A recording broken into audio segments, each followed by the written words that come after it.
A off-season which saw your then captain and star player try to leave to the club to one of your, if not your biggest rivals, Hawthorn. It didn't go to plan, and now he has to walk back into the club. But without the captaincy, he is stripped. A new captain was announced in Andy McGrath. So let's see how he can have an impact on this Essendon Bombers side as we preview their 2026 season. Let's go.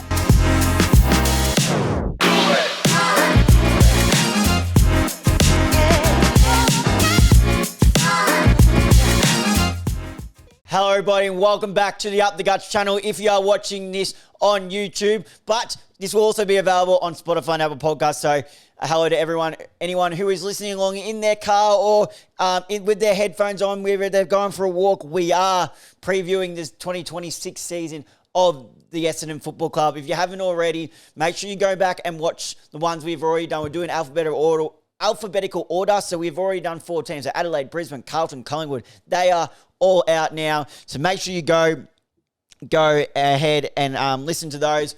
But while you're here, may as well stick around and listen to this one as we start off with the Essendon Football Club. And they've actually got some of their ins that they brought in. So after finishing 15th in 2025, they went to the draft and they've picked up a fairly few good players. So first was the draft bolter in Sullivan Roby.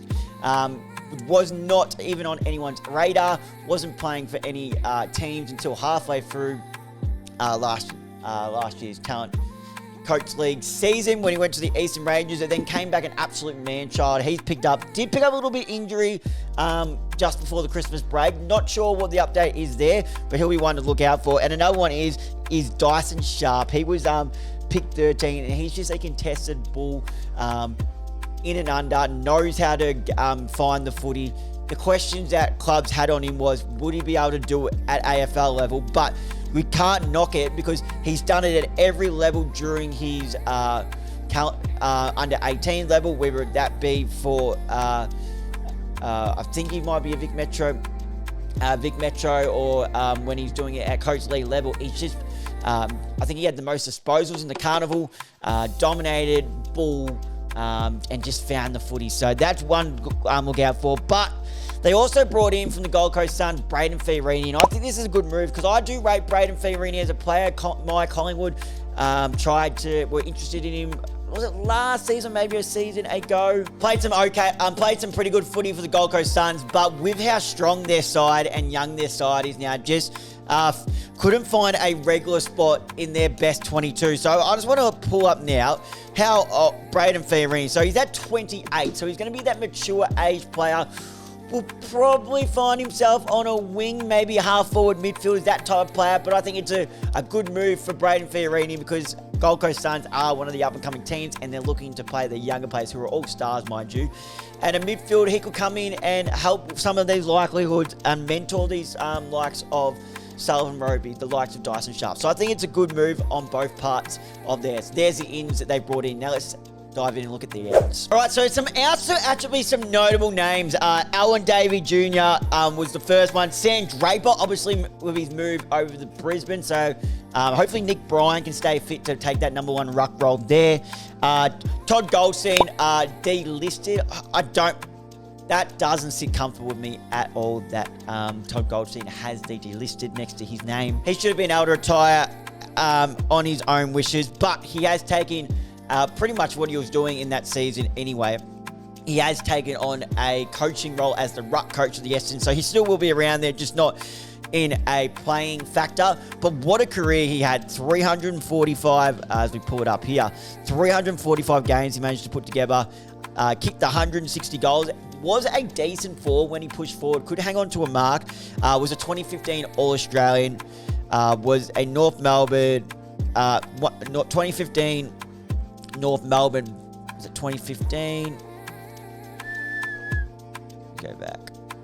Yep, 2015 North Melbourne best and fairest. But the biggest stat he has there, he has the most hit-outs in VFL and AFL history. His tap ruck work was absolutely phenomenal, and the stamina he had to get around the ground, I wouldn't say he was another midfielder, but he got around the ground for someone his size with so much ease, and would make, with his body work, would make a good imposing figure around the contest for opposition players. And he just, as we see, most tap words, just knew the perfects to ruck craft. So I think that is an excellent get for Essendon to bring him on as a ruck coach.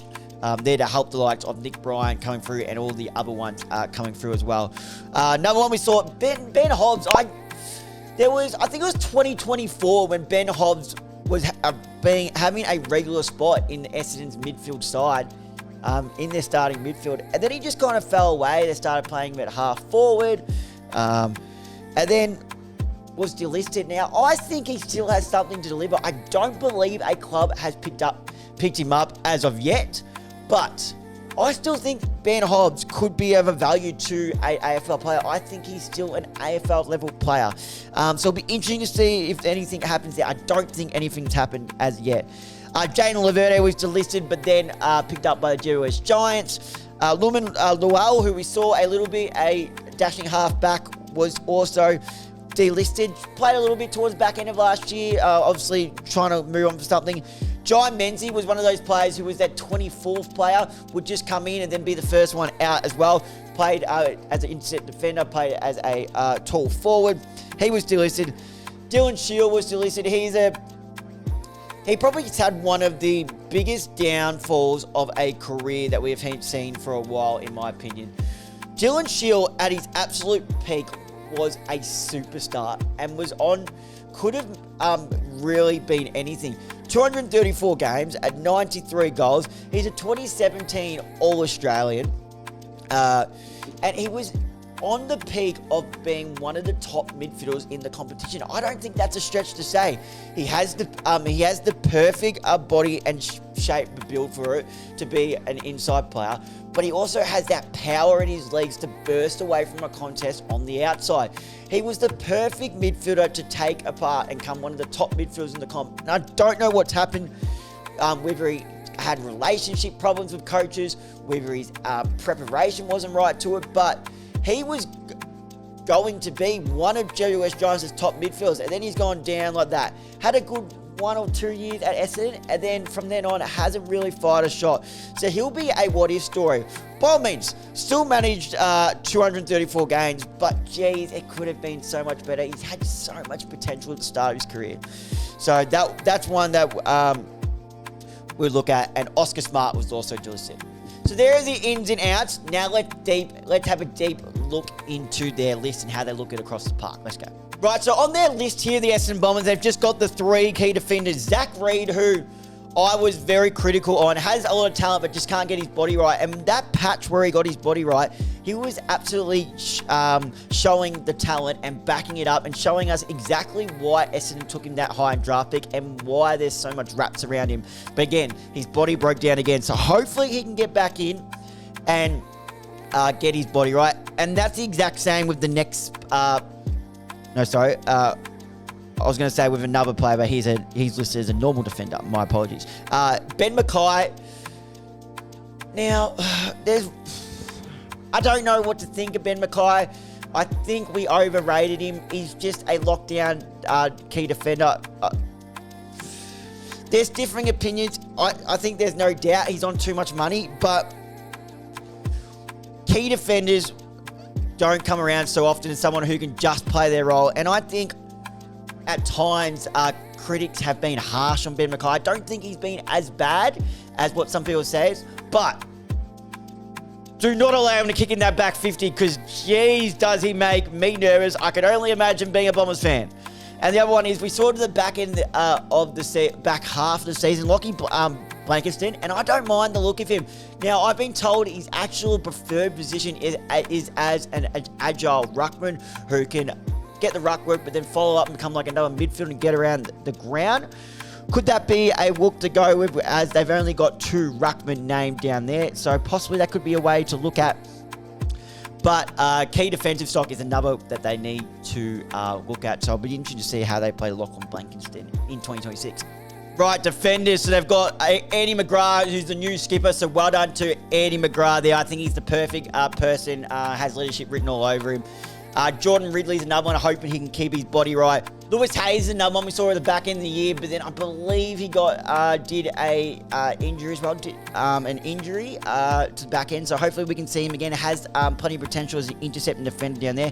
Archie Roberts is coming on to star factor. I thought he had an excellent season in 2025 as that kind of running defender, can lock down, but also gets his hands on plenty of the ball.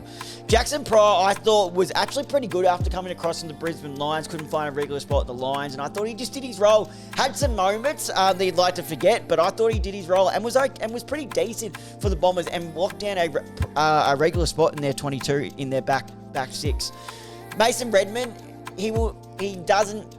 didn't quite get back to the heights that he did. I think it was 2 years ago when he had that breakout season, but still was pretty solid. Angus Clark, I really do like. I don't want to see him on a wing. I'd love to see him as that halfback. I thought he's pretty good. Zach Johnson again, and Jaden Nguyen as a lockdown small defender to play on the small forwards. I thought he's showing some real good potential. He's fast, but he's tough too. Has a little bit of mungle in him. So Jaden Nguyen, I really like the look of him when he came to the side. Now, midfielders, we've got the butcher himself, Darcy Parish. I don't know what to think of Darcy Parish sometimes. I think he's just an accumulator. I think, and I've had this discussion with fellow Essendon fans before, that they should have traded him about 4 years ago when his value was high, but they didn't. Elijah Sardis, is this finally the year that it all clicks for him? I love to see them just play him, please. He just dominates too much at VFL level. Yes, his kicking's not great, but how many midfielders out there are there that can't kick? I could count them on both hands. I guarantee it. I'm not going to sit here and name it though. Don't ask me that. But he's tough. He finds plenty of the ball, and that's what you need from a midfielder. Jai Colwell, excellent 2025 season. Another one who just needs to keep his body right and can have a good impact on there. Zach Merrett, we will touch on soon. We mentioned Brad Ferrini, Sullivan Roby. Will Setterfield didn't find himself a regular spot. Nick Cox is listed as a midfielder, so I wonder if they're going to play him on a wing. He needs to find a spot quickly. Xavier Dersman, I thought, had a really good season on the wing after coming across from Port Adelaide. Nick Martin's had a season-ending injury, so we won't see him this season. And Sauda Hawaii, who we saw on the half-back line when coming in, is actually being listed as a midfielder, so interested to see how they play him. Just the two rucks, Vigo Visitini and Nick Bryan. We saw a bit of Vigo, has a bit of mungle in him too. But we'll go straight, as there's only two ruckmans there, we'll go straight over to the key forwards, and they're lacking a bit in the key forward part. I think I'd love the look of Lee McMahon when they picked him up from the mid-season draft, so I'd love to see them play him a bit more. Nate Caddy's only going to keep developing. Peter Wright probably needs to pull his finger out and perform a bit better. Kyle Langford is named as a key forward, but can play as that kind of like third toy. I always think he's a very valuable player. Now we look at the forwards. Isaac Kako, can he keep going and keep improving? He's such an exciting player to watch. Jade Gresham just goes missing too much, but could also have a really good game. So he needs to find that middle ground. Archie Perkins, we've been waiting for him to come in and dominate for ages. So could this be the year I'm sure they're hoping for? Reece Unwin, we saw a little bit, and Archer Day Wicks, we also saw a bit too. And Matt Guelph is just the ultimate role player. Right, my lookout for the Essendon Football Club in 2026 is none other than the new captain, Andy McGrath. I think it's time. He's been given the new captaincy role. It's time to get off that half-back line now and make that move back into the midfield. We saw him do that in the back end of 2025 season, and I think it is time for your captain and I think he's the type of player that will flourish under this 23 matches under this role. 23 matches in 2025, averaged a 20.3 disposals and just kicked the one goal. I'd love to see those goals go up to about 8 as he makes that move into the midfield. Best game was round 23 when he made that move back into the midfield v St Kilda. 35 disposals and still uses the ball well in the midfield at 83% efficiency, 9 tackles, so has the grunt, 6 clearances and 9 score goals. So I think that midfield role is a given for Andy McGrath in 2026 as he takes on that first year as a captain. Right, my needs to lift. I've got 2 players my needs to lift. So let's first start off with my first player, and that's purely not based on form, but it's based on getting his body right, because when he's there, he's one of their most valuable players, if not their valuable player in their team, and that's Jordan Ridley. Jordan Ridley is a superstar. Don't get it twisted, but only 10 matches in 2025, averaged 17 disposals and 5.5 marks. when he gets on the park, he dominates, finds plenty of the ball, uses the ball beautifully, can play tall, can play small, can play medium, can play in all sizes down in that back half. 26 disposals at 88% efficiency and 9 marks in round 5 versus Melbourne was his best game. And he's just so valuable because of the multiple different roles he can play. But the only question knocking on him is, can he get his body right? That is going to be the difference to how that back half holds up. In my opinion, he's their most valuable player. Now, my second player that needs to lift, there's not often you'll see me do two, but this player could not be skipped. And that's none other than the player that tried to get his ass out of there in Zach Merrett. What the hell? You were captain and you tried to get out to it. It didn't work. You've had to walk with your tail between your legs back into the club. So guess what? Now you have to come out and absolutely dominate and have an even better of a season than you did last year. Because last year you were excellent. Averaged 27.8 disposals and kicked the 9 goals. You need to go to another level to pay back what you put this club through. Your best game against last year was round 11 v Richmond, 37 disposals, 9 clearances, 5 tackles. So you need to have a massive impact from the word go. No waiting around, just dominate. And full credit, I know Zach Merrett's the ultimate professional, everyone says, so I have no doubt that he'll be thinking this too. But he needs to put it to work. Paybacks of faith to the supporters who sat there and watched their captain try and walk out of their club. What out of their club? It's time for you to repay them. Zach Merrett. In saying all that, where do I think Essendon will finish in 2026? Look, I don't think they're going to be very high. They're not playing finals. They're not making wildcard weekend. I see them finishing anywhere from that 12th to 14th spot. So it would be a jump from 2025, but I don't see them making any move to finals anytime. Well, I'm not going to say anytime soon. That's a bit harsh. But not in 2026 at least. Well, there you have it, guys. There is my 2026 season preview for the Essendon Football Club. Thank you guys for watching and listening along. If you are watching this on YouTube, make sure to leave a like and comment on this video. Hit that subscribe button and turn the notification bell on so you're notified whenever we upload as this series continues.